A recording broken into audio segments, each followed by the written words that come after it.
अगर आप यूपीएससी 2026 या 27 की तैयारी कर रहे हैं, या तो आपका फर्स्ट अटेम्प्ट है, या आप रिपीटर हैं, second, third, fourth, fifth, sixth attempt, या फिर आप एक वर्किंग प्रोफेशनल हैं, तो ये वीडियो पूरा एंड तक देखिएगा। आपकी वन शॉट स्ट्रैटेजी मैं इस सेशन में बनवाने वाला हूं। इस लेक्चर में 17 पॉइंट्स के बारे में बात करने वाले हैं, जहां पे हर एक एस्पेक्ट जो एक एस्पिरेंट को परेशान करता है थ्रू आउट द जर्नी, उन सब के बारे में बात करेंगे कि मंथली टारगेट्स कैसे सेट करने हैं, क्या डेडलाइंस होनी चाहिए, कब तक ऑप्शनल जीएस सीसैट पूरा करना है, वीकली रिव्यू कैसे करना है, पूरा आपको डायग्राम बना के सिखाऊंगा, साथ में डेली प्रोग्रेस और डेली टाइम टेबल।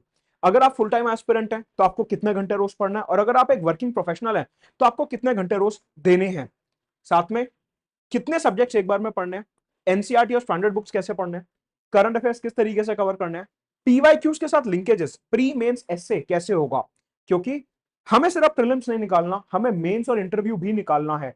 उसकी स्ट्रैटेजी क्या रहेगी वो बात करेंगे। डिटेल में नोट मेकिंग, जो हमारी प्री मेंस इंटरव्यू तीनों की रिक्वायरमेंट्स को फुलफिल करें, कैसे नोट्स बना सकते हैं, आंसर राइटिंग कैसे प्रैक्टिस करनी है, रिवीजन का क्या शेड्यूल होना चाहिए, सीसैट जो कि एक एलिमिनेटिंग पेपर बन चुका है, उसकी क्या स्ट्रैटेजी रहेगी, क्या आपको कोचिंग ज्वाइन करनी चाहिए, अगर नहीं तो तैयारी कैसे होगी, और अगर करनी चाहिए तो कैसे करनी चाहिए, टेस्ट सीरीज कब और कितने टेस्ट देने चाहिए, क्या दिल्ली जाना जरूरी है, प्लान बी, और सोशल मीडिया, दोस्त, रिश्तेदार और अपना ओवरऑल जो है पूरा रहता है कि डिस्ट्रैक्शन हो रही है, इन सब चीजों को कैसे हैंडल करना है। कुल मिला के 17 पॉइंट्स हैं, एक एक करके हर एस्पेक्ट पे आऊंगा, पूरा लेक्चर एंड तक देखेंगे। मेरे से जुड़े रहने के लिए डिस्क्रिप्शन में टेलीग्राम चैनल का लिंक दिया हुआ है, उससे जरूर ज्वाइन करेंगे। अलग अलग पेड और फ्री इनिशिएटिव्स में लाता रहता हूं, जो कि मेरे कोर एरियाज हैं उनसे रिलेटेड, तो आप उन्हें फॉलो कर सकते हैं। सबसे पहले बात करेंगे मंथली टारगेट्स की, कि अगर आप मान लीजिए कल से तैयारी शुरू कर रहे हैं, तो आपको कब तक क्या पूरा करना है, समझते हैं। एक टाइमलाइन ड्रॉ करके देखते हैं। देखिए, मैं इसको ऐसे देखता हूं कि मान लीजिए हम जून से अपनी तैयारी शुरू कर रहे हैं, और हमारा एग्जाम कब है, हमारा एग्जाम है समवेयर हेयर मई में, और फिर हमारा जो मेंस है वो यहां पे है, राइट। जो स्ट्रैटेजी हम बनाएंगे वो सिर्फ प्रीलिम्स तक की नहीं बनाएंगे, क्योंकि अपने को मेंस भी देना है आगे, तो पूरी स्ट्रैटेजी मेंस तक की बनाएंगे। अब आप ये समझिए कि अगर आप जून में तैयारी शुरू कर रहे हैं 2025 में, और आपको अगले अगस्त तक, अगस्त 2026 तक अपनी तैयारी कंटिन्यू रखनी है, तो किस तरीके से आपको आगे कंटेंट बढ़ाना है। सबसे पहले मैं ये मानता हूं कि ऑप्शनल को सबसे पहले कवर करना इंपॉर्टेंट है। उसका रीजन है कि एक बार जनवरी आ गया, उसके बाद आप ऑप्शनल नहीं कर पाओगे। उसका कारण है कि प्रीलिम्स का प्रेशर बिल्डअप होने लगता है, करंट अफेयर्स की समरीज देखनी होती हैं, बजट इकोनॉमिक सर्वे आ जाता है, प्रीलिम्स की टेस्ट सीरीज करनी होती है, सीसैट पे ज्यादा फोकस करना होता है, और इसके अलावा और भी कई सारी चीजें होती हैं जो देखनी होती हैं। आप में से कुछ लोग वर्किंग एस्पिरेंट्स हैं, तो हो सकता है कि आपको छुट्टियां बहुत ज्यादा ना मिले। कई लोग बैंक में काम करते हैं, मार्च में फाइनेंशियल क्लोजिंग होती है। कुछ लोग कंसल्टेंसी में काम करते हैं, तो मार्च में ज्यादा रश होता है क्लोजिंग का। इसलिए मेरा यह मानना है कि सबसे पहले आपको अपने 500 नंबर, 500 मार्क्स सिक्योर करने हैं ऑप्शनल के थ्रू, और उसके लिए आपको एक टारगेट सेट करना चाहिए दैट नो मैटर व्हाट, मैं 31 अक्टूबर से पहले पहले अपना ऑप्शनल कंप्लीट कर लूंगा। आई कंप्लीट माई ऑप्शनल बिफोर 31 अक्टूबर 2025। अगर आपने ये कर लिया तो इसके बाद आपको सफिशिएंट समय मिलेगा ऑप्शनल की रिवीजन का। ये मोस्ट इंपॉर्टेंट टारगेट है, और काफी एस्पिरेंट्स ऐसे होते हैं जो दिसंबर में जाके कोचिंग ज्वाइन करेंगे ऑप्शनल की, कि सर हमने तो 2026 के लिए अभी जनवरी में बैच शुरू करा है। उसका कोई पॉइंट बनेगा ही नहीं। क्यों? Optional depending upon the length आपको 4 से 6 महीने लगेंगे ही लगेंगे। चाहे आप छोटा ऑप्शनल ले लो एंथ्रोपोलॉजी, सोशियोलॉजी, बड़ा ऑप्शनल ले लो हिस्ट्री, मैथ्स, कोई भी ऑप्शनल आप ले रहे हो, उसमें 4 से 6 महीने डिपेंडिंग अपॉन द लेंथ लगेंगे। अगर आप जनवरी में जाके ऑप्शनल शुरू कर रहे हो या दिसंबर में जाके ऑप्शनल शुरू कर रहे हो, तो अप्रैल मई तक तो आपका ऑप्शनल खत्म होगा।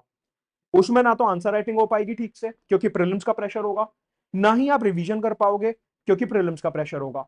और फिर प्रीलिम्स और मेंस के बीच में आपको लगभग लगभग 85 to 90 डेज मिलेंगे सिर्फ। उसमें आप बहुत अच्छे से रिवीजन नहीं कर सकते, उसमें आपको तेज तेज भगाना है। क्यों? 85 से 90 डेज में आपको एसए भी करना है, आंसर राइटिंग भी करनी है, टेस्ट सीरीज भी करनी है, पीवाईक्यूज भी करने हैं, जो छोटे सब्जेक्ट्स हैं सिक्योरिटी, गवर्नेंस, सोसाइटी टाइप, वो भी करने हैं।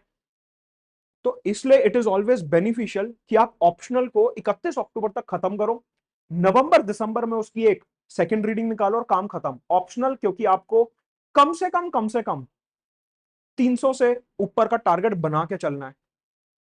ये मत सोचना कि मेरे को ऑप्शनल में 100 मार्क्स चाहिए तो 200 नंबर आ गए ऑप्शनल में तो काम बन गया। अगर ये टारगेट लेके चलोगे तो रैंक नहीं आ पाएगी, सिलेक्शन हो भी गया तो फिर 700-800 रैंक में रहोगे, आईएएस आईपीएस नहीं मिलेगा। तो टारगेट बना के चलो 300 का, और उसके लिए ऑप्शनल की स्ट्रैटेजी होना बहुत जरूरी है। पॉइंट नंबर 1, पहला मंथली टारगेट। दूसरा मंथली टारगेट कि मेरे को 30 नवंबर तक 30 नवंबर तक हर हाल में सी सैट खत्म करना है। 30 नवंबर से पहले पहले सी सैट खत्म करना है। अब आप कहोगे इसका लॉजिक क्या है? इसका लॉजिक बहुत सिंपल है कि अभी हम जून से अपनी तैयारी शुरू कर रहे हैं, जून जुलाई अगस्त सितंबर अक्टूबर नवंबर, 6 महीने मोर देन सफिशिएंट है सी सैट के लिए। अगर आप नवंबर एंड तक 30 नवंबर तक सी सैट खत्म कर लेते हो, उसके बाद पूरा दिसंबर जनवरी फरवरी आप कॉन्टिन्यूस प्रैक्टिस कर सकते हो, टेस्ट सीरीज लगा सकते हो। तो जो आप सी सैट में अटक रहे हो, आप में से कम हजारों एस्पिरेंट्स ऐसे हैं जिनका इस बार जीएस क्लियर हो रहा है लेकिन सी सैट में उनके 50 नंबर बन रहे हैं। अब आप कहोगे नहीं सी सैट तो आसान था, मुश्किल था। आप अपने नजरिए से बोल रहे हैं, मैं एक बर्ड्स आई व्यू से बोल रहा हूं क्योंकि मेरे पास हजारों एस्पिरेंट्स का डेटा है। तो ऐसे में सी सैट को 30 नवंबर से पहले पहले खत्म करने का टारगेट बनाइए। अगर आपसे खुद से नहीं हो रहा, इसके लिए मेरा फाउंडेशन बैच भी है जिसका लिंक आपको डिस्क्रिप्शन में मिल जाएगा, जहां पे मैं पूरा सी सेट आपको डिटेल में कवर कराऊंगा। तो आप वो ज्वाइन कर सकते हो, आपका अगस्त से पहले पहले पूरा सी सेट में कवर करवा दूंगा इस बैच में। तो 30 नवंबर हमारी हो गई सी सेट की डेडलाइन, और फिर आती है जीएस की डेडलाइन जो कि आपको रखनी है 1 जनवरी, कि बिफोर 1 जनवरी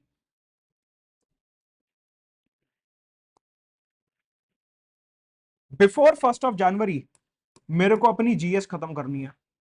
और जब मैं बोलता हूं जीएस खत्म करनी है, दैट इंक्लूड्स एथिक्स ऑल्सो। कुछ लोग कहते हैं कि सर एथिक्स तो मेंस का सब्जेक्ट है, उसको मे के बाद करेंगे। That is a blunder. Ethics अपने आप में 250 मार्क्स का पेपर है। अगर आप उसे प्रीलिम्स के बाद के लिए छोड़ दोगे, सीन नहीं बनेगा।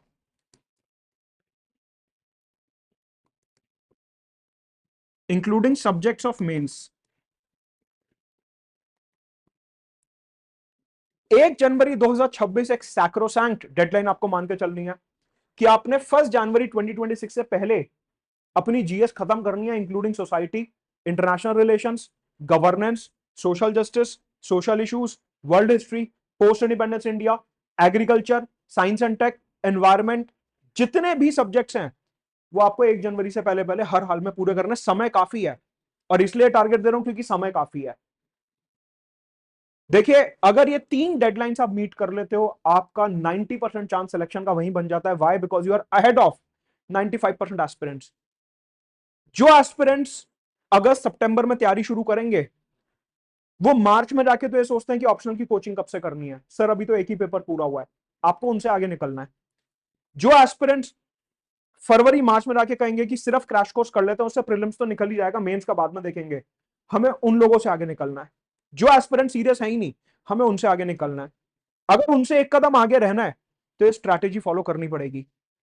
सबसे पहला टारगेट ऑप्शनल बाय 31 अक्टूबर, सेकंड टारगेट 30 नवंबर सीसैट, तीसरा टारगेट 31 दिसंबर जीएस। ये हो गए आपके मंथली टारगेट, और उसके बाद हम करेंगे सिर्फ रिवीजन। 1 जनवरी से लेके अपने मई तक रिवीजन, और उसके बाद दोबारा प्री के बाद मेंस के लिए सिर्फ रिवीजन। और इस बीच आपके जो करंट अफेयर्स हैं वो राउंड द ईयर चलेंगे। ये तो हम बात कर रहे हैं जीएस ऑप्शनल और करंट सी सैट की। करंट अफेयर्स आपके राउंड द ईयर चलने चाहिए।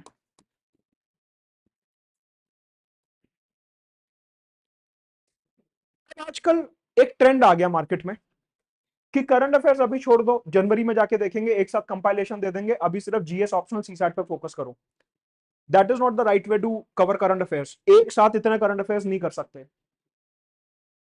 कोचिंग में कुछ भी बोला जा रहा है, कोई कुछ भी बोले, मैं अपने एक्सपीरियंस से आपको ये बता सकता हूं, अगर करंट अफेयर्स कमजोर हैं, प्रीलिम्स फिर भी निकल जाएगा, क्योंकि प्रीलिम्स में स्टैटिक का क्वेश्चन आजकल ज्यादा आ रहा है। अगर करंट अफेयर्स कमजोर हैं, मेंस किसी हाल नहीं निकलेगा। उसका बहुत सिंपल सा रीजन है कि मेंस के हर एक क्वेश्चन में आपको करंट अफेयर्स का इंटीग्रेशन दिखेगा ही दिखेगा। कोई क्वेश्चन ऐसा नहीं होगा जो करंट अफेयर्स के बाहर का होगा। हर एक क्वेश्चन में, चाहे आप ज्योग्राफी ले लो, एनवायरमेंट ले लो, सिक्योरिटी ले लो, आईआर ले लो, पॉलिटी ले लो, गवर्नेंस ले लो, एथिक्स ले लो, साइंस एंड टेक ले लो, कोई भी सब्जेक्ट आप ले लो, सब में आपको करंट अफेयर्स का लिंकेज मिलेगा ही मिलेगा। और इसलिए अगर आप कंपाइलेशन के भरोसे अभी से बैठ रहे हो, तो आपका प्री तो बहुत आसानी से निकल जाएगा, मेंस में दिक्कत आएगी और फिर दोबारा से साइकिल शुरू करनी पड़ेगी। तो करंट अफेयर्स पूरे साल पढ़ने हैं, इररिस्पेक्टिव चाहे कुछ हो जाए। तो ये हमारा पॉइंट नंबर 1 कवर हो गया कि हमारे मंथली टारगेट्स क्या हैं, और हमने एक टाइमलाइन बना लिया कि हमें किस महीने में क्या क्या करना है। अब मैं आता हूं सेकंड चीज पे, दैट इज वीकली रिव्यू। समझना, मैं आपको पूरा टाइमलाइन बना के दिखाऊंगा कि वीकली रिव्यू करना कैसे है। ये मंथली टाइमलाइंस हमारी पूरी हो गई। अब मैं आता हूं वीकली रिव्यू पे, और ये आपको हर हफ्ते करना है। ध्यान से देखना। मान लीजिए आपने 1 जून को पॉलिटी शुरू करी, लेटर से आपने कहा मैं 1 जून से पॉलिटी शुरू करूंगा और मेरे को 15 जुलाई तक पॉलिटी खत्म करनी है। ठीक है, आपने एक टारगेट बनाया। क्वेश्चन उठता है कि यहां पे वीकली रिव्यू कैसे होगा। बहुत ध्यान से देखना। जो एस्पिरेंट को प्रॉब्लम आती है, सर कंसिस्टेंसी नहीं बन रही, डिसिप्लिन नहीं आ पा रहा, टारगेट्स पूरे नहीं हो रहे, वो इसलिए क्योंकि वो रिव्यू नहीं कर रहा। एस्पिरेंट जो है वो डेली टारगेट सेट कर रहा है कि सर कल मेरे को इतना करना है। डेली टारगेट से कुछ नहीं होगा, सरकार भी पंचवर्षीय योजना बनाती है। आपको डेली टारगेट से कोई मतलब नहीं है। आपको फॉलो करना है एक तो मंथली टारगेट, जो हमने यहां पे देख लिया, उसके बाद उसे ब्रेक डाउन करो। देखो हम फॉलो करेंगे टॉप डाउन अप्रोच, कि हमारा एक टारगेट है 25 में से 24 में से पहले पहले सिलेबस खत्म करना, रिवीजन खत्म करना, सीसैट खत्म करना, ऑप्शनल खत्म करना। वो टारगेट हमने दिमाग में रखा, और अब मैं बड़े टारगेट को छोटे छोटे पिलर्स में ब्रेक कर रहा हूं। कि बड़ा टारगेट क्या, सिलेक्शन, प्री में स्कोर, मेंस में स्कोर, उसे ब्रेक कर दिया। कि सीसैट कैसे कॉन्कर करना है, जीएस कैसे कॉन्कर करनी है, और मेंस कैसे कॉन्कर करना है, ऑप्शनल में कैसे स्कोर लाना है। अब मैं फर्दर उसे ब्रेक डाउन करूंगा कि मैंने एक बार आपको अगर मंथली टारगेट बता दिए, तो अब मैं चलूंगा वीकली टारगेट्स की तरफ। मैंने ये बनाया कि मैं 1 जून से पॉलिटी शुरू करूंगा और मेरे को 15 जुलाई तक पॉलिटी खत्म करनी है 45 डेज में। अब मैं क्या करूंगा, सबसे पहले एक टेबल बनाऊंगा और उसमें लिखूंगा कि मेरे को 8 जून तक फंडामेंटल राइट्स तक सब कुछ खत्म करना है, या लेट अस से मेरे को यूनियन एंड इट्स टेरिटरी तक सब कुछ खत्म करना है। 15 तक मेरे को फंडामेंटल राइट्स तक सब कुछ खत्म करना है। 22 तक मेरे को लेट अस से लेजिस्लेचर तक सब कुछ खत्म करना है, हाइपोथेटिकली। मतलब ये टारगेट्स आप खुद से ही बनाओगे, मैं बस आपको एक मेथड बता रहा हूं। 29 तक आप कहोगे कि मेरे को इमरजेंसी तक सब कुछ खत्म करना है। लेट से आप कहोगे कि 6 तक मेरे को जो है स्केड्यूल्स तक सब कुछ खत्म करना है। 13 तक मेरे को पॉलिटी खत्म करनी है, 2 दिन में बफर कर रखूंगा। 15 जुलाई तक मेरी पॉलिटी खत्म। आपने पॉलिटी शुरू करने से पहले ये टारगेट बना लिए कि मेरे को 8 तक क्या करना है, 15 तक क्या करना है, 22 तक क्या करना है, 29 तक क्या करना है, 6 तक क्या करना है। आपने टारगेट बना लिए।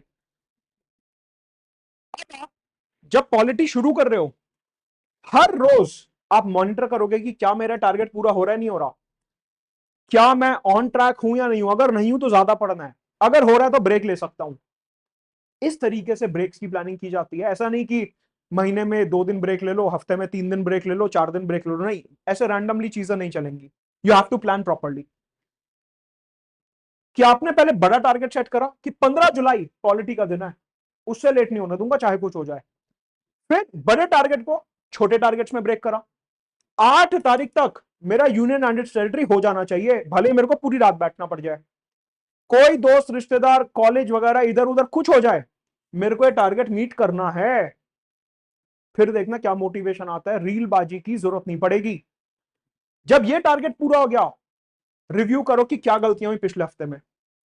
1 से 8 तारीख तक जो हम पढ़े, हमने टारगेट पूरा करा नहीं करा, कर लिया तो क्या कमी थी कि मेंस का थोड़ा कम रह गया, एसए का थोड़ा कम रह गया, ये वाला डाउट रिजॉल्व नहीं हुआ, और अगर नहीं हुआ पूरा तो क्यों नहीं हुआ, क्या कमी रह गई, अगले हफ्ते किस तरीके से उसे सुधार सकते हैं।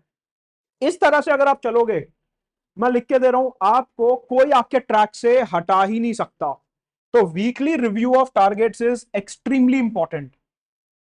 चाहे आप वर्किंग प्रोफेशनल हो, फर्स्ट टाइम एस्पिरेंट हो, रिपीटर हो, आप कुछ भी हो, आपको मंथली और वीकली ब्रेकडाउन करना ही होगा। हमेशा रिवर्स में चलना चाहिए, कभी भी आगे नहीं चलना चाहिए, रिवर्स में चलो। कि अगर मेरा 25-24 मई को पेपर है, अगस्त में मेंस है, तो मेरा ऑप्शनल जीएस सीसैट कब तक पूरा हो जाना चाहिए, करंट अफेयर्स मेरे को कब तक के आने चाहिए।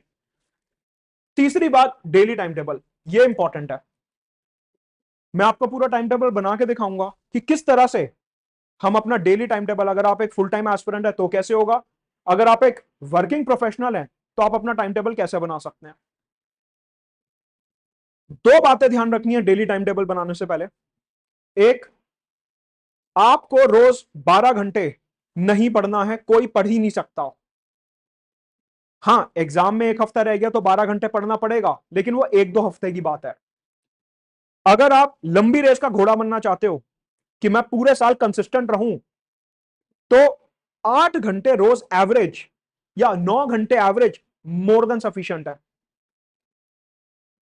कि ठीक है, हफ्ते में ऑन एन एवरेज मेरा 8 से 9 घंटे के बीच में आना चाहिए, कंसिस्टेंटली आना चाहिए, काफी है।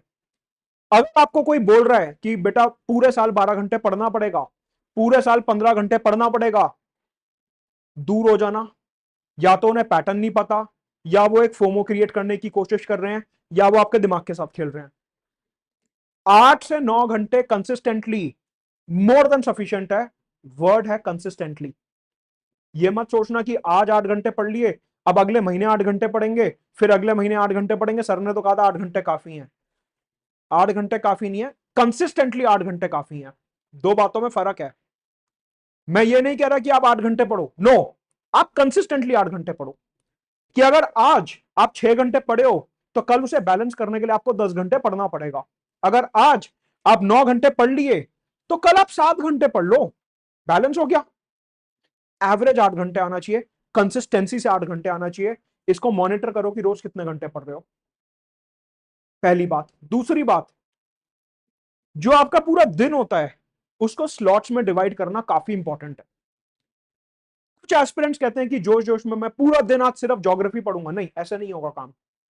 आपको चीजों के बीच में एक बैलेंस बनाना है, और वो बैलेंस ही हम यहां पे बनाने वाले हैं कि आपका पूरा 8 घंटे का जो स्लॉट है वो कैसा दिखना चाहिए।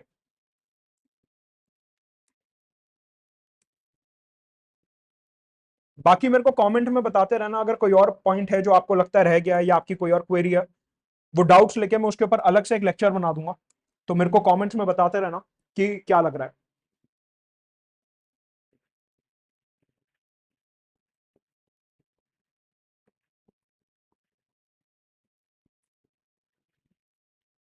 4 स्लॉट्स में अपना पूरा ये जो पढ़ाई के घंटे उनको हम बांटेंगे। कितने बजे उठना है, कितने बजे पढ़ाई, मैं वो स्पून फीडिंग नहीं करूंगा, वो आपके अपने ऊपर है कि आप 8 बजे उठना चाहते हो, 6 बजे उठना चाहते हो। मैं उस चीज में नहीं जाऊंगा, मैं बस आपको ये बताऊंगा कि रोज की आपकी जो दिनचर्या है वो किस तरीके से दिखनी चाहिए। अगर आप वर्किंग प्रोफेशनल हैं तो आपके ऊपर मैं भी आऊंगा।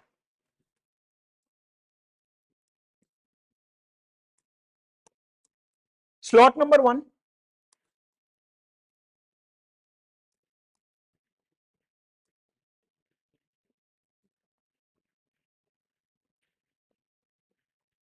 2.5 घंटा, या तो कोई भी एक जीएस का सब्जेक्ट उठा लो या ऑप्शनल उठा लो। 2.5 घंटा लगातार पढ़ना है फोकस के साथ। बीच में ब्रेक लो, यहां पे इधर ब्रेक लेना है। फिर 2.5 घंटे का एक और स्लॉट, जहां पे दोबारा से या तो जीएस का कोई सब्जेक्ट या फिर ऑप्शनल पढ़ना है। 2.5 घंटा।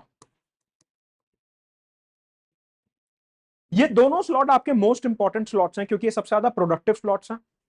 और यहीं पे हम सबसे ज्यादा अपने कंटेंट की बात करने वाले हैं, जो कोर कंटेंट है वो करने वाले हैं। तो स्लॉट 1 स्लॉट 2 ये 5 घंटे आपके गोल्डन आवर्स हैं कि अगर ये 5 घंटे कंसिस्टेंटली हमारी अच्छी क्वालिटी के आ रहे हैं तो आपकी आंसर राइटिंग और एसे राइटिंग अपने आप सुधरने लगेगी। तीसरा slot current affairs, most important.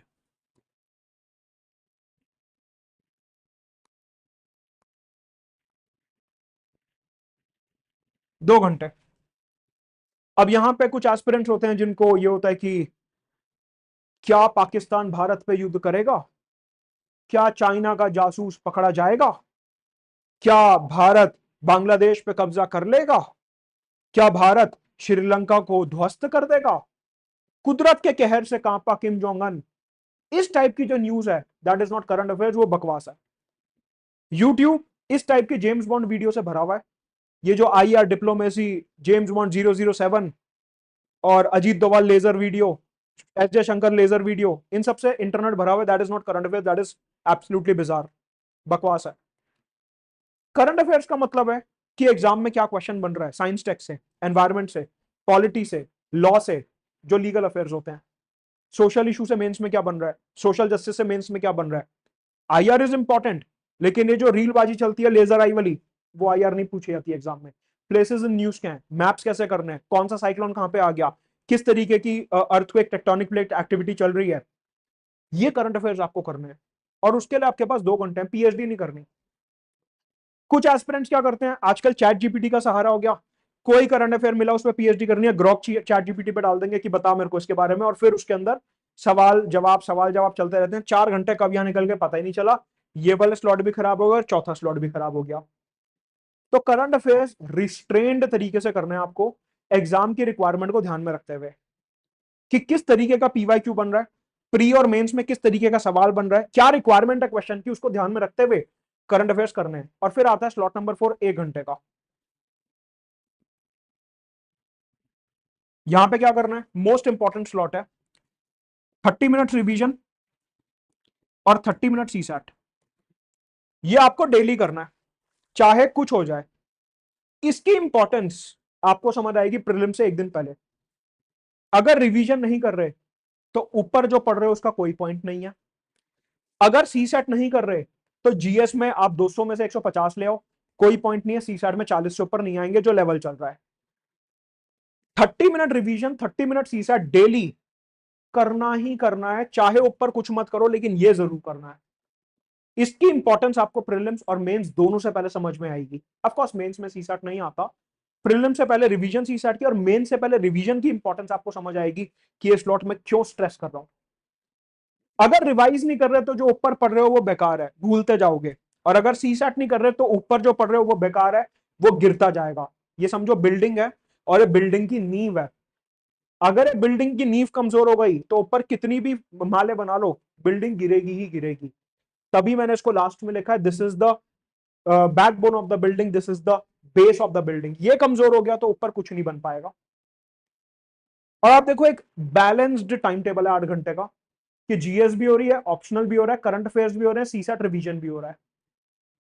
अब कुछ एस्पिरेंट क्या करते हैं कि सर मेरे को तो 4 सब्जेक्ट एक बार में करने हैं, पॉसिबल ही नहीं है ना। आप 4 सब्जेक्ट एक साथ कर ही नहीं सकते, आप 3 सब्जेक्ट एक साथ कर ही नहीं सकते। हमने डेली टाइम टेबल देखा, हमने नंबर ऑफ आवर्स देखा, अब मैं यहां पे बात कर रहा हूं नंबर ऑफ सब्जेक्ट्स की, कि आपको एक बार में कितने सब्जेक्ट्स करने हैं एट अ टाइम। आपको सिर्फ 2 सब्जेक्ट चलाने हैं, एक GS एक ऑप्शनल, या दोनों GS अगर ऑप्शनल पूरा हो चुका है तो। एट अ टाइम सिर्फ 2 सब्जेक्ट चलाने हैं, 2 सब्जेक्ट से ज्यादा आपको कुछ नहीं करना। अगर आप कर रहे हो तो दिक्कत वाली बात है। कारण क्या है, मैं आपको समझा देता हूं डीमोटिवेशन कहां से आएगा। मान लीजिए आपने 3 सब्जेक्ट एक साथ उठा लिए, या तो आप 3 सब्जेक्ट को इन दोनों स्लॉट में फिट करोगे कि 5 घंटे में 3 सब्जेक्ट करना है, 1.5 घंटा मिलेगा हर सब्जेक्ट के लिए, सिलेबस पूरा नहीं होगा। दिसंबर में जाके कहोगे सर सिलेबस पूरा नहीं हुआ, अगला अटेम्प्ट दूंगा। अगर यहां पे फिट करते हो तीसरा सब्जेक्ट का तो करंट अफेयर्स नहीं होंगे, फिर जनवरी में जाके कहोगे सर करंट अफेयर्स नहीं हुए, अगला अटेम्प्ट दूंगा। तीसरा सब्जेक्ट एडजस्ट करने का यहां पे स्कोप ही नहीं है। 2 सब्जेक्ट इज ऑप्टिमल, मैं हमेशा से बोलता आया हूं। 2 सब्जेक्ट की ही जगह है आपके टाइम टेबल में, इससे ज्यादा की जगह है ही नहीं। तो आप एट अ टाइम सिर्फ 2 सब्जेक्ट करेंगे, या तो एक जीएस एक ऑप्शनल, या कोई भी 2 सब्जेक्ट आप जीएस के उठा लेंगे, but you will do only 2 subject at a time. अगर आप ये सोचो कि मेरी 3 सब्जेक्ट की कोचिंग चल रही है तो मैं तीनों एक साथ कर लूं, नहीं है पॉसिबल, नहीं हो पाएगा, यहां पे जगह ही नहीं है। क्वेश्चन उठता है कि अगर आप वर्किंग प्रोफेशनल है और आपको 8 घंटे नहीं मिलते तो आपको क्या करना है। अगर आप एक वर्किंग प्रोफेशनल है तो आपको ये जो 8 घंटे का स्केड्यूल है इसे 6 घंटे का बनाना होगा। 6 घंटे का कैसे? 2 घंटे इसे, 2 घंटे इसे, 4 घंटे हो गए, 2 और 2, 1.5 घंटा करंट अफेयर्स हो गया, आधा घंटा ये स्लॉट हो गया। तो सर हम तो पीछे हो गए। ये कवरेज आप वीकेंड पे करेंगे जब आप 8 घंटे की जगह 12 घंटे पढ़ेंगे। वर्किंग प्रोफेशनल्स जो हैं उनके लिए वीकेंड पे एक्स्ट्रा पढ़ना काफी इंपॉर्टेंट है। अगर आप एक वर्किंग प्रोफेशनल हैं, आप 6 घंटे अगर वीकडे में दे रहे हैं, तो वीकेंड यानी कि सैटरडे संडे जब आपकी छुट्टी है तो आपको वहां पे 12-12 घंटे देने ही होंगे, और उसमें फिर आप बचा हुआ अपना जो पीछे रह गया आप वो कवर करोगे। अगर आप एक वर्किंग प्रोफेशनल हैं तो पूरे हफ्ते आप 6 घंटे पढ़िए, 2 घंटा, 2 घंटा, 4 घंटा, 1.5 घंटा, 5.5 घंटा, आधा घंटा, 6 घंटा, और फिर वीकेंड पे इसके बैकलॉग को कवर करिए। 12-12 घंटे पढ़ के आपकी एवरेज सेम आ जाएगी। देखिए मैं हमेशा बोलता हूं कि जो नंबर ऑफ आवर्स होते हैं ना पढ़ने के, वो 8 घंटे ऑन एवरेज होते हैं। आप हफ्ते का टारगेट बनाओ इसमें कि वीकली आपको कुछ भी करके 55 से 56 आवर्स पढ़ना ही है। ये ऑप्टिमल टारगेट है कि हफ्ते में आपको 55 से 56 आवर्स पढ़ना है। अगर एक दिन 6 घंटे हो गए तो अगले दिन आपके 10 घंटे होने चाहिए। एक दिन 12 घंटे हो गए तो अगले दिन आप 4 घंटे पढ़ो। हफ्ते में 55 से 56 घंटे आप पूरे करो बस। और इसका वीकली ट्रैक रखो कि इस हफ्ते में कितना पढ़ा। 40 घंटे पढ़ाऊं, कहां कम रहेगा 16 घंटे। 60 घंटे पढ़ लिया, चलो गुड, मैं टारगेट से आ गया हूं। हफ्ते का टारगेट बनाइए, और ये जो वीकली टारगेट है इसको आपको दिमाग में रखना है कि मेरे को हफ्ते में 55 से 56 घंटे ही पढ़ना है, इससे ज्यादा नहीं पढ़ना, इससे कम भी नहीं पढ़ना। ऑप्टिमल है 8 घंटे एवरेज, मोर देन सफिशिएंट है। हाँ जब एग्जाम पास आएगा तो हम इसको बढ़ा के 70 घंटे कर देंगे, 72 घंटे कर देंगे। लेकिन जब एग्जाम पास आएगा तब कि हमारे को रोज का जो है 12 घंटे पढ़ना है। तो जो 5 बातें हैं कि डेली टाइम टेबल कैसा दिखना चाहिए, वीकली हमें कैसे मॉनिटरिंग करनी है, मंथली टारगेट्स क्या होने चाहिए, और नंबर ऑफ सब्जेक्ट्स हमें कितने चलाने हैं, ये बातें हमने यहां पे क्लियरली देख ली। अब हम चलते हैं अपने अगले पॉइंट की तरफ, लिमिटेड रिसोर्सेस। अब आप ये समझो कि आपके पास एक सब्जेक्ट के लिए एक दिन में सिर्फ 2.5 घंटे हैं, दूसरे सब्जेक्ट के लिए भी सिर्फ आपके पास 2.5 घंटे। You just have limited time for each subject. ऐसे में आपके पास बहुत ज्यादा टाइम तो है नहीं, क्योंकि आपको करंट अफेयर्स भी करने हैं, सीसैट रिवीजन भी करनी है, you have to do all of that, ये सब आपको करना है। आपको हर सब्जेक्ट की एनसीईआरटी 12th से लेके 6 तक करनी ही करनी है, इररिस्पेक्टिव कोई कुछ बोले। आप कहोगे कि सर एनसीईआरटी का क्या यूज है, मैं आपको बताता हूं क्या यूज है। एक तो प्रीलिम्स में सीधा क्वेश्चन आता है, प्लस जो 11th-12th की एनसीईआरटीज हैं उनकी अगर आप बैक एक्सरसाइजेस देखोगे, वहां पे बहुत अच्छी क्वालिटी के मेंस के क्वेश्चंस हैं। मतलब not exactly UPSC mains, but उन्होंने जो क्वेश्चन फ्रेम कर रखे हैं, कुछ क्वेश्चंस जो 250 वर्ड्स वाले क्वेश्चंस हैं, वो बहुत अच्छी मेंस क्वालिटी के आंसर्स हैं, उनको देखिए। एनसीईआरटी पढ़ना मैंडेटरी है, कंपलसरी है, कोई कुछ बोले, my opinion will remain the firm कि एनसीईआरटी बहुत इंपॉर्टेंट है बेस बनाने के लिए। उसी से ही आपको आगे का समझ में आएगा। तो जो भी सब्जेक्ट आप पढ़ रहे हो एनसीईआरटी तो उसमें बहुत इंपॉर्टेंट है। History, geography, polity, economy, society, आपकी जितनी भी आईआर की जो आपकी वर्ल्ड अफेयर्स की एनसीईआरटी है, और साइंस एंड टेक तो मोस्ट इंपॉर्टेंट है। ये एनसीईआरटीज आपको करनी ही है। प्लस आपको स्टैंडर्ड बुक एक उठानी है कोई भी। एस्पिरेंट क्या करता है, यार हिस्ट्री पढ़नी है, अच्छा एक काम करता हूं स्पेक्ट्रम ले लेता हूं। 4 दिन बाद एक दोस्त से बात हो रही थी, स्पेक्ट्रम पढ़ रहा है, वो तो बहुत बेकार है, बिपिन चंद्रा लेके आ, वो ओरियन ब्लैक स्वान वाली। चलो ठीक है, बिपिन चंद्रा ले आया। बिपिन चंद्रा पढ़ रहा है, ना ना ना ना ना, सारा मूड खराब हो गया, तो बहुत ही बेकार है, शेखर बंदोपाध्याय लेके आओ। शेखर बंदोपाध्याय लिया है। सर आर्ट एंड कल्चर में ना बड़े अनप्रिडिक्टेबल क्वेश्चन आ रहे हैं, क्या करें? उपिंदर सिंह पढ़ लो, उपिंदर सिंह लिया है, वो ऑप्शनल की किताब है। सर सोसाइटी में क्या करना है? रामानुजा कर लेते हैं सीधा। अरे वो ऑप्शनल की किताब है भाई। तो ये जो टेलीग्राम पे बुक लिस्ट, यूट्यूब पे बुक लिस्ट, रील बाजी में बुक लिस्ट सर्कुलेट हो रही है, आप खुद देखो क्वेश्चन कहां से निकल रहा है। देखिए अगर आप लिमिटेड नंबर ऑफ रिसोर्सेज पर रहोगे और उसे बार बार रिवाइज करोगे, दैट इज मोर इंपॉर्टेंट। आप कहोगे सर लॉजिक क्या है इसका? ये लाइन हमने बहुत सुन ली, मैं आपको लॉजिक देता हूं। अब प्रीलिम्स में जो पेपर आ रहा है, मेंस में जो पेपर आ रहा है, अगर उसमें प्रिडिक्टेबल क्वेश्चन है जो स्टैंडर्ड सोर्स से निकल रहा है, वो आपको गलत नहीं करना, और जो अनप्रिडिक्टेबल क्वेश्चन है उसको आपने टच नहीं करना। आप समझो, ये जो मल्टीपल सोर्सेज की साइकोलॉजी है, ये कहां से आती है? ये मल्टीपल सोर्सेज की साइकोलॉजी ऐसे आती है कि सर हमें तो 100 के 100 क्वेश्चन प्रीलिम्स में निकालने ही है, बट दैट इज रॉन्ग। कोई भी कितना बड़ा एक्सपर्ट हो, मैं कह रहा हूं 10 बार उसने प्रीलिम्स निकाल रखा है, वो 100 के 100 क्वेश्चन कर ही नहीं सकता, कोई भी हो चाहे। इसका मतलब ये साफ हो गया कि हमें 100 क्वेश्चन तो अटेम्प्ट नहीं करने, हमें सिर्फ कट ऑफ के पार जाना है। कि कट ऑफ अगर 85, 87, 88 जा रही है तो हमें उसके पार जाना है बस। एक आइडियल सिनारियो लेते हैं। अब कुछ लोग कमेंट में कहेंगे इसको तो यूपीएससी के बारे में कुछ नहीं पता। मैं सिर्फ एक आइडियल सिनारियो ले रहा हूं, एक बहुत ही आइडियल गोल्डन सिनारियो, कि मान लो आपकी नेगेटिव मार्किंग 0 है। ऐसा होगा नहीं, लेकिन मैं आपको एक पॉइंट बताना चाहता हूं तो ध्यान से समझेंगे। मान लो आपकी नेगेटिव मार्किंग 0 है, तो 88 मार्क्स लाने के लिए आपको कितने क्वेश्चन सही करने हैं? 44, 45। आप ये समझो कि 44, 45 अगर आपने नेट सही करें, net, focus on the word net, कि अगर आपने 44, 45 नेट सही कर दिए तो आपका तो सिलेक्शन पक्का है। 100 तो बहुत दूर की बात हो गई। The point that I am trying to make is, negative marking कम करो, पॉजिटिव मार्किंग ज्यादा करो। जहां पे लग रहा है कि नेगेटिव मार्किंग हो सकती है, मुझे नहीं आता, पीछे हट जाओ, नहीं अटेम्प्ट करना वो। तो सर वो इस पॉइंट से कैसे रिलेटेड है? इस पॉइंट से ऐसे रिलेटेड है कि जो अनप्रिडिक्टेबल क्वेश्चन है वो सभी के लिए अनप्रिडिक्टेबल है, वो छोड़ दो।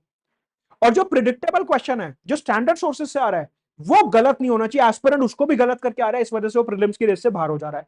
फॉर एग्जाम्पल, अगर मैं आपको एक क्वेश्चन दिखाता हूं, प्रीलिम्स 2021 का सवाल है, सीधा सीधा स्टैंडर्ड सोर्स लक्ष्मीकांत से आपका ये सॉल्व होता है, एनसीईआरटी से भी सॉल्व हो जाएगा। मतलब इस क्वेश्चन में गलत होने का कोई स्कोप बचता ही नहीं है।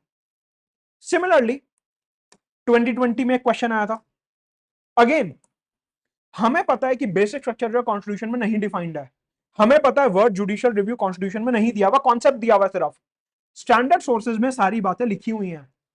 अगर आपने ओवर थिंकिंग के चलते इस क्वेश्चन को गलत कर दिया तो फिर सिलेक्शन मुश्किल है। लेकिन अगर स्टैंडर्ड सोर्स बार बार रिवाइज करा है, बार बार पढ़ा है, तो ये क्वेश्चन गलत नहीं हो सकता। ये ऐसा क्वेश्चन है जहां पे एस्पिरेंट या जुडिशियल रिव्यू के चलते आर्टिकल 13 से लिंक करके इसको गलत करके आया था। उसे पता ही नहीं है कि जुडिशियल रिव्यू कॉन्स्टिट्यूशन में मेंशन्ड है कि नहीं है। ये इंपॉर्टेंस है स्टैंडर्ड सोर्स का, कि स्टैंडर्ड सोर्स बार बार पढ़ रहे हो तो इस टाइप के क्वेश्चन जो बाकी सब गलत कर रहे हैं, जो स्टैंडर्ड सोर्स में दिया हुआ है लेकिन फिर भी गलत कर रहे हैं, वो आप गलत नहीं करोगे। अब एक और क्वेश्चन देखो, 2023 में आया था, होमगार्ड के ऊपर क्वेश्चन है, स्टैंडर्ड सोर्सेज में नहीं दिया हुआ, करंट अफेयर्स में आता है, तो एस्पिरेंट इसके ऊपर बहुत ज्यादा फोकस करता नहीं है। इसमें कुश्ती लड़ने का कोई पॉइंट नहीं, और उसमें भी पेयर बना दिए कि कितने पेयर सही हैं, only one, only two, all three, none. It's better कि स्किप कर दो ना, तुक्केबाजी क्यों करनी है? मतलब कि जो क्वेश्चन स्टैंडर्ड सोर्स से आ रहा है वो गलत नहीं होना चाहिए, वो छूटना नहीं चाहिए। लेकिन जो बाहर से आ रहा है अनप्रिडिक्टेबल क्वेश्चन है, छोड़ो उसे, आगे बढ़ो। And that is where the importance of standard sources will come, कि जो क्वेश्चन स्टैंडर्ड सोर्सेज से आ रहे हैं, देखो यूपीएससी मैक्स टू मैक्स 8 से 10 क्वेश्चन बाहर से बनाता है। मैं तो कह रहा हूं बहुत ज्यादा मुश्किल बनाना, 15 बाहर से बना दिए। लेकिन बचे हुए 85 क्वेश्चंस तो आपके स्टैंडर्ड सोर्सेस से ही आ रहे हैं। कॉन्स्टिट्यूशन थोड़ी ना बदल देगा यूपीएससी, ज्योग्राफी थोड़ी ना बदल देगा, हिस्ट्री थोड़ी ना बदल देगा। 15 क्वेश्चन मैक्स टू मैक्स आपके बाहर से आएंगे, लेकिन मेजॉरिटी क्वेश्चन 60 से 70 क्वेश्चन आपके स्टैंडर्ड सोर्सेस से आएंगे ही आएंगे। आपको वो 60 से 70 क्वेश्चन पकड़ने हैं, आपको बचे हुए अनप्रिडिक्टेबल क्वेश्चन नहीं पकड़ने हैं। एंड दैट इज वाई ये जो लिमिटेड रिसोर्सेज हैं, that is the most important point, कि आपको बार बार बार बार सेम रिसोर्सेज रिवाइज करने हैं, रादर देन कि सर मैंने पॉलिटी की लक्ष्मीकांत कर ली तो अब मैं डीडी बसु ले रहा हूं, सर डीडी बसु भी कर लिया, मैं सुभाष कश्यप ले रहा हूं। नहीं करना ये काम। One book, one NCERT and your notes are more than sufficient. तो ये बात हुई लिमिटेड रिसोर्सेज की। अब आते हैं करंट अफेयर्स पे। वैसे तो करंट अफेयर्स की बात हम कर चुके हैं कि रोज हमारा 2 घंटे का एक स्लॉट बनेगा करंट अफेयर्स का, बट पढ़ना कैसे है? आजकल मार्केट में काफी अलग अलग टाइप के कंपाइलेशंस आते हैं करंट अफेयर्स के, एंड इट इज गुड कि अलग अलग इंस्टीट्यूट के कंपाइलेशंस आ रहे हैं, उसमें बहुत ज्यादा मेहनत जा रही है, वो अच्छी बात है, करना चाहिए वो, कि कहीं कुछ छूट तो नहीं गया, कहीं कोई एक्स्ट्रा उन्होंने कंटेंट दे दिया, अच्छी बात है, हम पढ़ेंगे उसे। बट देखिए न्यूज़पेपर का अपना एक अलग इंपॉर्टेंस है। कंपाइलेशन आप करिए, कोई प्रॉब्लम नहीं है, करो आप, आपको कंपाइलेशन से रिवीजन करनी है, देखना आप देखो, लेकिन न्यूज़पेपर मत स्किप कीजिए। आप कहोगे सर जब कंपाइलेशन पढ़ रहे हैं तो न्यूज़पेपर का क्या पॉइंट? ये इंपॉर्टेंस आपको रियलाइज होगी जब आप मेंस देने जाओगे। जब आप कंसिस्टेंटली न्यूज़पेपर पढ़ते हो तो आपको लैंग्वेज समझ में आती है। खासतौर से वो छात्र हमारे जो हिंदी में हिंदी मीडियम से पढ़े हैं लेकिन पेपर अंग्रेजी माध्यम में देना चाहते हैं, उनके लिए तो ये बहुत ज्यादा एक ब्रह्मास्त्र है कि सर आपका जो न्यूज़पेपर है वो आपको एक लैंग्वेज सिखाएगा, कैसे सेंटेंस फॉर्मेशन करना है, स्ट्रक्चरिंग कैसे करनी है, वोकैबुलरी कैसे ठीक करनी है, क्या वर्ड्स यूज करने हैं, क्या फ्रेजेस यूज करने हैं, कौन सा डेटा इंपॉर्टेंट है। जो कंपाइलेशंस आती हैं उनमें क्या प्रॉब्लम लगती है मेरे को कि वो बुलेट पॉइंट्स में होती हैं, कि ठीक है ये फैक्ट याद कर लो, ये फैक्ट याद कर लो, ये फैक्ट याद कर लो, ये फैक्ट याद कर लो। उनमें प्रॉब्लम यह है कि आप फैक्ट्स तो देख लेते हो, डेटा तो देख लेते हो, लेकिन जो आपकी क्रिटिकल थिंकिंग और माइंड फ्लो है वो नहीं बन पाता। That is very important. हाँ, आसान काम तो यही है कि सिर्फ कंपाइलेशन पढ़ो, बट अगर आप एक सस्टेनेबल थॉट प्रोसेस डेवलप करना चाहते हो तो मेरे हिसाब से न्यूज़पेपर पढ़ना काफी इंपॉर्टेंट है। हाँ, ऐसा नहीं कि 4 घंटे न्यूज़पेपर में लगा लो, that is not very important, लेकिन कम से कम आप थोड़ा समय न्यूज़पेपर को दीजिए। आपका जो 2 घंटे का करंट अफेयर्स का स्लॉट है उसमें न्यूज़पेपर और कंपाइलेशन पढ़ना इंपॉर्टेंट है, राइट? अब आते हैं बहुत इंपॉर्टेंट फैक्टर पे जो कि मेजॉरिटी एस्पिरेंट्स की तैयारी से मिसिंग होता है, that is PYQ linkage. Aspirant पढ़ना शुरू कर देता है, सर यूपीएससी की तैयारी करनी है, कोचिंग बता दो कौन सी, सर बुक लिस्ट बता दो कौन सी। एस्पिरेंट कभी है पूछता ही नहीं कि सर क्वेश्चन कैसा बन रहा है, वो तो हमें पता ही नहीं। टॉपिक पढ़ना कैसे है, हमें सर वो भी नहीं पता। एक मसला एग्जांपल लेते हैं। फॉर एग्जांपल आप फंडामेंटल राइट पढ़ रहे हो, फंडामेंटल राइट्स पढ़ते हुए एस्पिरेंट क्या करेगा, सर आर्टिकल 14 में इक्वालिटी बिफोर लॉ, 15 में प्रोहिबिशन ऑफ डिस्क्रिमिनेशन, 21 में राइट टू लाइफ, 19 में 6 फ्रीडम हो गई, 29 30 में कल्चरल एजुकेशनल राइट हो गए, पॉलिटी खत्म, क्योंकि लक्ष्मीकांत में यही दिया हुआ है। सर हिस्ट्री में हाँ हमने पढ़ लिया, सर रिवोल्ट ऑफ 1857 कानपुर में किसने लीड करा था, झांसी में किसने लीड करा था, दिल्ली में किसने लीड करा था, जो है ये अलग अलग जगह पे किसने लीड करा था। सर हमने एंग्लो जो सिख बैटल्स हैं वो सारी याद कर ली, एंग्लो मराठा बैटल्स जो सारी याद कर ली, हमारे सारे फैक्ट्स याद हो गए, ये treaty of Sugauli, treaty of, ये सब हमने याद कर लिया। बट यूपीएससी क्या मांग रहा है वो तो देख लो। मतलब एक एग्जांपल से समझाता हूं क्वेश्चंस दिखा के। सपोज आप फंडामेंटल राइट्स पढ़ रहे हो, आर्टिकल 21 पढ़ रहे हो, आपने पढ़ लिया, बट आपने क्या ये पूछा अपने आप से कि मैंने जो पढ़ा है आर्टिकल 21 वो सही पढ़ा है या गलत पढ़ा है? मतलब सर आर्टिकल 21 में तो राइट टू लाइफ लिबर्टी, उसमें गलत कैसे पढ़ सकते हैं हम? 2023 का क्वेश्चन देखते हैं जो बहुत से एस्पिरेंट्स गलत करके आए थे एग्जाम में। What does due process of law mean? Article 21 के ऊपर बेस्ड क्वेश्चन है। अच्छा, तो सर मतलब हमें प्रीलिम्स के क्वेश्चन देख के ये पता लगाना है कि कोई कॉन्सेप्ट हमारा छूट तो नहीं गया। यस, जब आप किताब पढ़ लेंगे पूरी, एक टॉपिक पढ़ लिया आपने, लड़े से आर्टिकल 21 खत्म कर लिया, तो आप आर्टिकल 21 से जुड़े पीवाईक्यू साथ में करने हैं।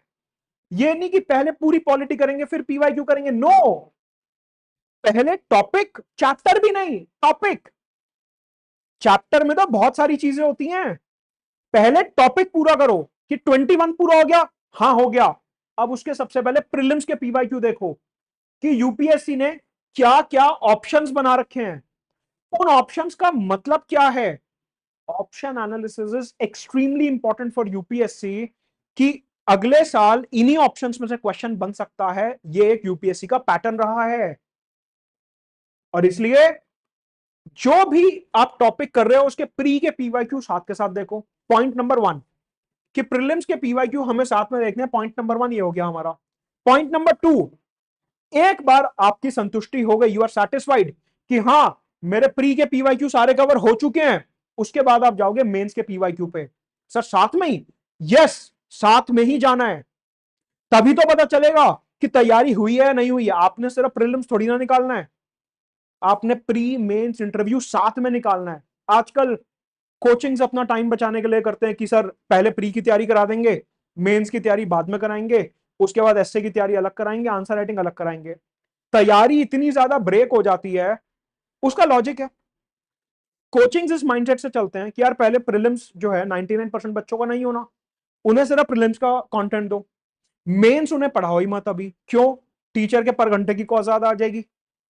तो पहले प्रीलिम्स पढ़वा दो, उसमें से जो 99% बाहर हो गए वो फिर से प्रीलिम्स की तैयारी करेगा, बचा 1% वो मेंस की तैयारी करेगा, उसको मेंस का पढ़वा देंगे किसी से भी।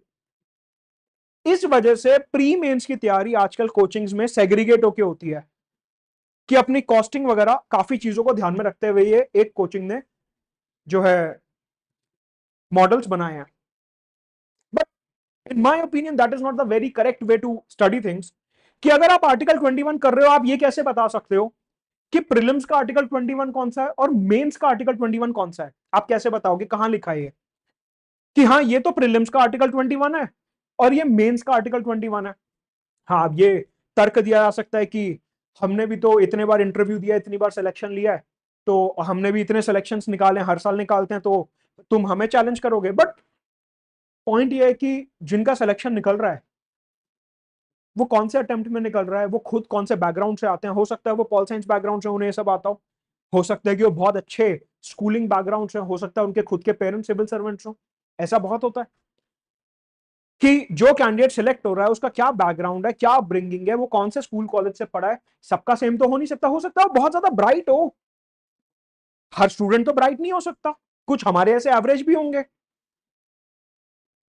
पॉइंट बीइंग कि जब आपने आर्टिकल 21 पूरा कर लिया, पहले देखो प्री का क्वेश्चन निकल रहा है नहीं निकल रहा, फिर देखो मेंस का क्वेश्चन निकल रहा है नहीं निकल रहा। रिक्वायरमेंट समझो कि क्वेश्चन है मेंस 2024 का कि right to privacy is intrinsic to life and liberty and is inherently protected under article 21। की जो राइट टू प्राइवेसी है वो आर्टिकल 21 के अंदर ऑलरेडी प्रोटेक्टेड है।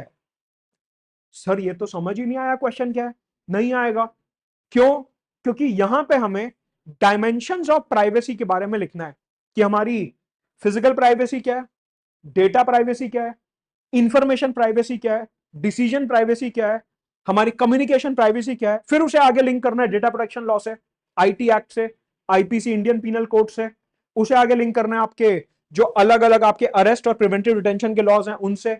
उसे लिंक करना है आगे एलजीबीटी राइट से, सेक्सुअल चॉइसेस से, रिप्रोडक्टिव चॉइसेस से। ये आंसर बनेगा इधर। ना तो ये लक्ष्मीकांत में दिया हुआ और ना ही आपको सिर्फ प्रीलिम्स की अगर अकेले तैयारी करोगे तो समझ आएगा। बट तैयारी ऐसे होगी कि अगर आप आर्टिकल 21 कंप्लीट कर चुके तो आपको कंप्लीट का मतलब है कि प्रीलिम्स के सारे क्वेश्चन निकल रहे हैं और मेंस के सारे क्वेश्चन निकलने चाहिए, तब जाके मैं कहूंगा कि आपकी तैयारी कंप्लीट है। सिर्फ प्रीलिम्स के क्वेश्चन निकाल लेना इज नॉट प्रिपरेशन। क्यों? क्योंकि आपने प्रीलिम्स नहीं निकालना सर, आपने प्रीलिम्स मेंस इंटरव्यू तीनों स्टेजेस निकालनी है और तैयारी अकॉर्डिंगली होनी चाहिए। तो जब भी आप कुछ पढ़ रहे हो ये दो बातों का ध्यान रखेंगे। तीसरा आता है हमारा कंपोनेंट, ये हमारा दूसरा कंपोनेंट हो गया। तीसरा कंपोनेंट आता है हमारा एस्से। कि फॉर एग्जांपल एस्से 2024 का एक क्वेश्चन है, social media is triggering fear of missing out amongst the youth, precipitating depression and loneliness. Social media, हाँ सर, मतलब कि राइट टू प्राइवेसी भी आ रहा है इसमें, राइट टू फ्रीडम भी आ रहा है। मतलब कि 1921 के जो आर्टिकल 19 आर्टिकल 21 है उसके डायमेंशन हमें यहाँ पे लिखने होंगे। कैसे लिखने हैं वो सीखो, ये तैयारी होगी। प्रीलिम्स मेंस एस्से, जब तक ये तीनों कंपोनेंट पूरे नहीं होते तैयारी पूरी नहीं मानी जाएगी। And that is why I से कि आपका जो पीवाईक्यूज के साथ लिंकेज है वो होना बहुत जरूरी है, सिर्फ प्रीलिम्स नहीं, प्री, मेंस और एसए तीनों के साथ आपका कंप्लीट कवरेज होना चाहिए, तभी जाके आपकी तैयारी हो पाएगी। तो हमारी पूरी स्ट्रैटेजी आप समझ रहे हो, बड़े टारगेट को ब्रेक करा छोटे टारगेट्स में, उन्हें ब्रेक करा वीकली टारगेट्स में, daily targets, daily time table, revision के टारगेट्स, पीवाईक्यू के साथ लिंकेज और करंट अफेयर्स कैसे करना है, एक एक करके हम ये सारे पैरामीटर समझते जा रहे हैं। फिर आता है नोट मेकिंग। सर नोट्स बनाने हैं, हाँ बनाने हैं, बिल्कुल बनाने हैं। एस्पिरेंट्स में आजकल एक इतनी खराब आदत पैदा हो गई है कि सर कोचिंग ज्वाइन करेंगे पीडीएफ तो मिल ही जाएगा। अरे वो पीडीएफ तो 1 लाख बच्चे पढ़ रहे हैं, तो फिर आपके पास कंपेटिटिव एज क्या बचा? जो नोट्स हैं वो टीचर ने, कंटेंट राइटर ने अपने दिमाग के हिसाब से बनाए हैं।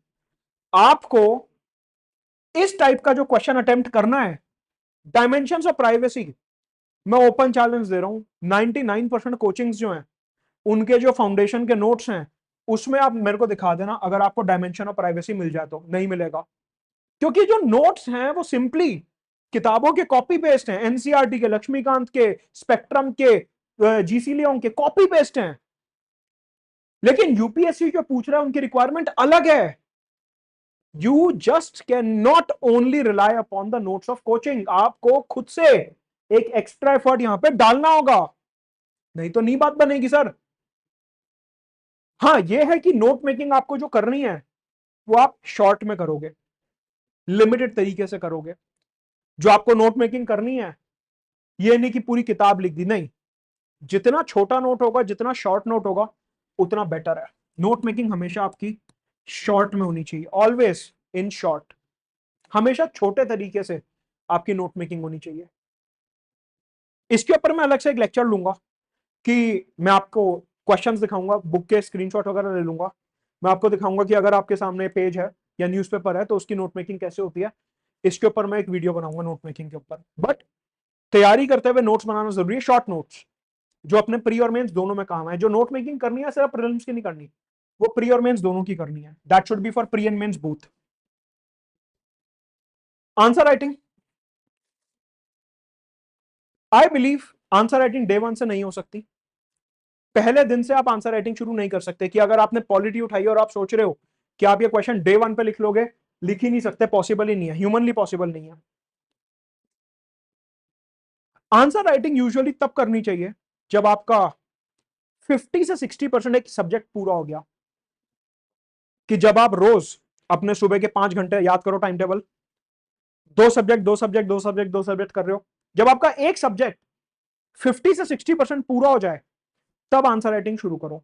उसका कारण है कि यूपीएससी आजकल इंटरकनेक्टेड क्वेश्चंस पूछता है। क्योंकि वो इंटरकनेक्टेड क्वेश्चंस पूछ रहा है तो आप एक चैप्टर के बेसिस पे कई बार हो सकता है आंसर ना कर पाए, तो आंसर राइटिंग साथ के साथ करनी है। लेकिन एक बार जब 50% सब्जेक्ट पूरा हो जाए उसके बाद, डे वन से नहीं हो पाएगी। कोशिश भी मत करना, टाइम खराब होगा, फ्रस्ट्रेशन आएगा, तैयारी छोड़ दोगे, कहोगे कि सर ब्रेक लेना है, बहुत ज्यादा स्ट्रेस हो रहा है, मत करना वो। आंसर राइटिंग करनी है लेकिन एटलीस्ट जब 50% सिलेबस पूरा हो जाए उसके बाद। रिवीजन की हम बात कर चुके, सीसेट की हम बात कर चुके, अब आते हैं कोचिंग और नो कोचिंग, कि सर कोचिंग ज्वाइन करनी है नहीं, ये आपके ऊपर है। ऐसे एस्पिरेंट्स भी हैं जो बिना कोचिंग के निकाल रहे हैं, ऐसे एस्पिरेंट्स भी हैं जो कोचिंग के साथ भी नहीं निकाल पा रहे। कोचिंग के अलग अलग मॉडल्स हैं आजकल। देखिए वैसे वाली कोचिंग नहीं होती कि पूरी कोचिंग ही ज्वाइन करनी पड़ेगी 2 लाख रुपए की, नहीं।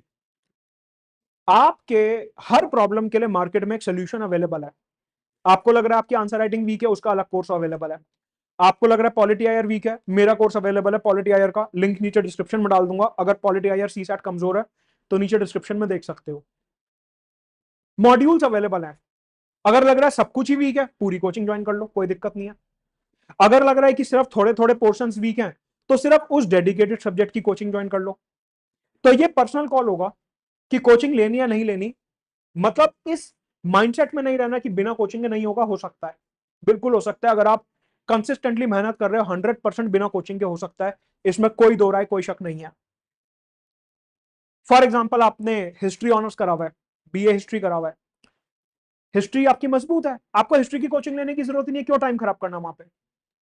लेटर से आपने इकोनॉमिक्स बैकग्राउंड के हो, आप इकोनॉमी की कोचिंग लेने की जरूरत ही नहीं, आपने कर रखा है। आप लेटर से पॉल साइंस बैकग्राउंड के हो, आपको पीएसआई और ऑप्शनल की कोचिंग लेने की जरूरत नहीं है, ना पॉलिटी की कोचिंग लेने की जरूरत है, आपने ऑलरेडी बीए पॉल साइंस कर रखा है। कोचिंग सिर्फ उस सब्जेक्ट की लो जो आपका कमजोर है, उसमें टाइम भी बचेगा, पैसा भी बचेगा।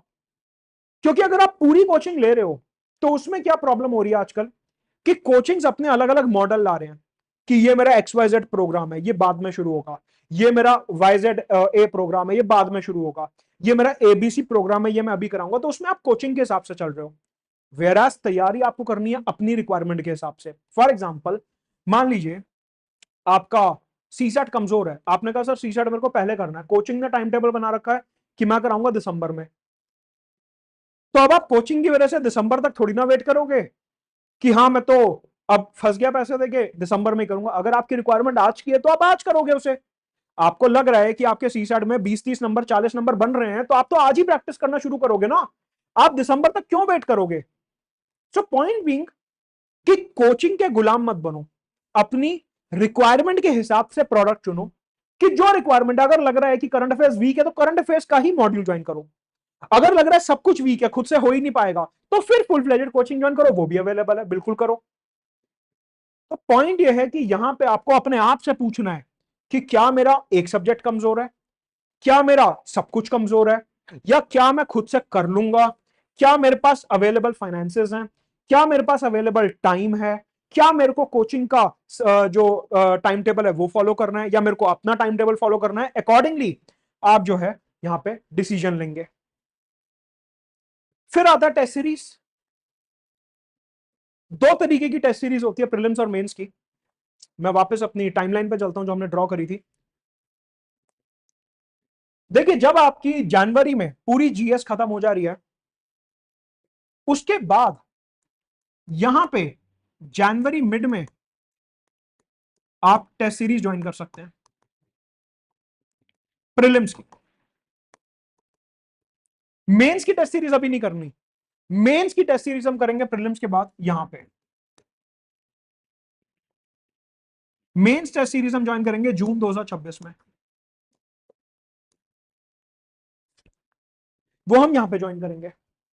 प्रीलिम्स की जनवरी मिड में, मेंस की जून 2026 में, प्रीलिम्स के बाद।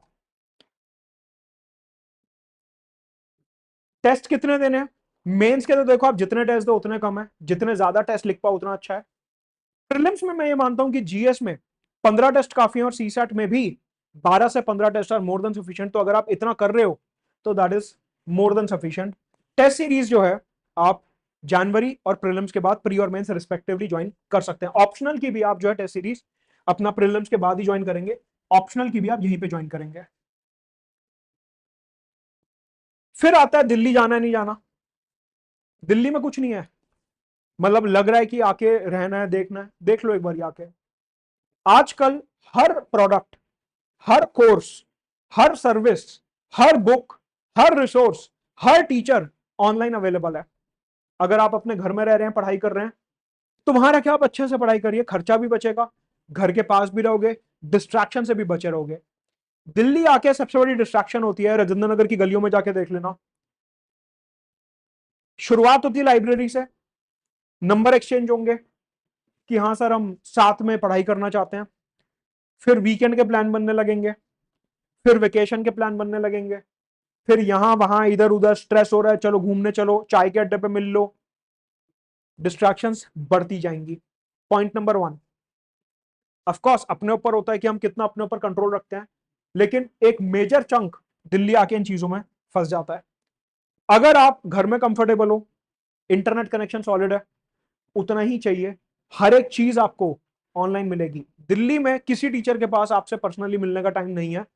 तो अगर आपको लग रहा है कि दिल्ली जाऊंगा सर टाइम दे देंगे, सर के पास 2 मिनट बात करने का टाइम नहीं है, क्योंकि अभी 1000 बच्चों की क्लास खत्म हुई, आधे घंटे बाद दूसरे 1000 बच्चे बाहर वेट कर रहे हैं, सर के पास 2 मिनट का टाइम नहीं होगा आपसे बात करने का। वहां पे अगर आप कोशिश कर रहे हो कि सर से बात कर लें, आपको भेज दिया जाएगा मेंटर के पास, जाओ बेटा वो मेंटर बैठा है इकोनॉमी का, बात कर लो उससे। तो दिल्ली आके ये होगा, बेटर है घर पे रहो। हाँ, दिल्ली में ही हो तो फिर राजेंद्र नगर जाओ, कभी जाओ घूम फिर आओ, कभी महीने में एक बार देखो क्या मटेरियल आया। लेकिन दिल्ली में कुछ ऐसा एडिशनल एक्स्ट्रा आपको मिलेगा नहीं, तो कोई फोमो वाली उधर बात नहीं है। प्लान भी होना जरूरी है। अगर आपका एक अटेम्प्ट निकल चुका है और आप सेकंड या थर्ड अटेम्प्ट की तरफ जा रहे हो तो प्लान भी होना जरूरी है। अगर आप ये सोच रहे हो कि जॉब छोड़ के तैयारी करूं, मेरी एडवाइस है बिल्कुल मत कीजिएगा। अनप्रिडिक्टेबल पेपर है। ऐसे कितने एस्पिरेंट्स हैं जिन्होंने साल भर तैयारी करी, सी सैट मुश्किल आ गया, रह गया, तो अब उन्हें लग रहा है कि जॉब नहीं छोड़नी चाहिए थी। प्लान भी होना जरूरी है। और फिर सोशल मीडिया, दोस्त, मोबाइल फोन। सर हमने सोशल मीडिया बिल्कुल बंद कर दिया था, जरूरी नहीं है, कंट्रोल में करो। 8 घंटे आपने पढ़ाई कर ली पूरे दिन में, उसके बाद आप जो मर्जी करो। मीम्स देखने हैं, वीडियो देखनी है, मूवी देखनी है, डॉक्यूमेंट्री देखनी है, कोई किसी दोस्त से बात करनी है, करो, बिल्कुल करो, उसी से माइंड फ्रेश होगा। अगर अपने आप को इतना दबा के रखोगे प्रेशर कुकर के अंदर तो एक दिन फट जाएगा प्रेशर कुकर, कि मैं कुछ नहीं करूंगा, कुछ नहीं करूंगा। यूपीएससी का मतलब ये नहीं है कि कुछ नहीं करना, यूपीएससी का मतलब है बैलेंस में सब कुछ करना है। घूमने जाना है, जाओ, हफ्ते में एक बार, महीने में एक बार, दोस्तों के साथ कहीं बाहर जाना है, कैफे वगैरह में जाओ, बिल्कुल जाओ, वो करना चाहिए। उसी से दिमाग डाइवर्ट होगा, एक फ्रेश एनर्जी आएगी। मूवी देखनी है, देखो यार, 15 दिन में एक बार मूवी देखो, क्यों नहीं देखनी?